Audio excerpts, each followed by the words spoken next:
Hola, bienvenidos a nuestro canal, gracias por estar aquí. Esta vez te traigo un video muy rápido de una herramienta que encontré en internet y era resultado de las preguntas de uno de mis alumnos acerca de dónde conseguir libros en la internet de manera segura.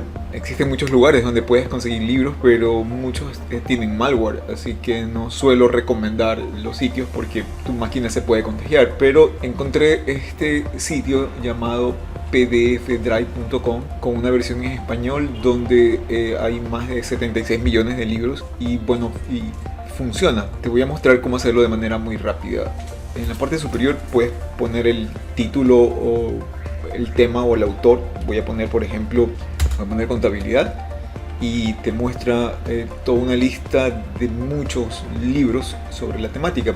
Mientras más afinas la búsqueda puedes encontrar los mejores resultados. Como ves, aquí tengo 5000. Aquí te dice el año de publicación desde el 2015, por ejemplo, y el idioma, y ya se va reduciendo.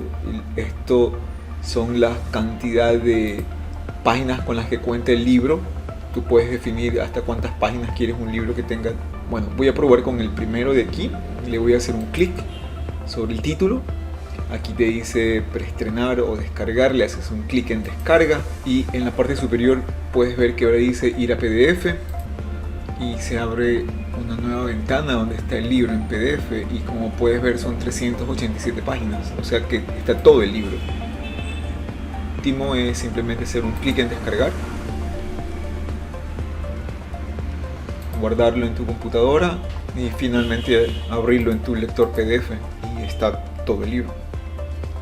Y bueno, así he probado con algunos y realmente se descargan y funcionan.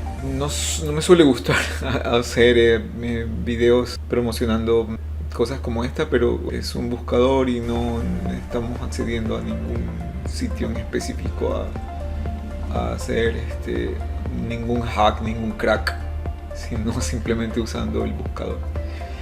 En definitiva, espero que el video te haya gustado, espero que te sirva. Cualquier comentario me lo dejas saber.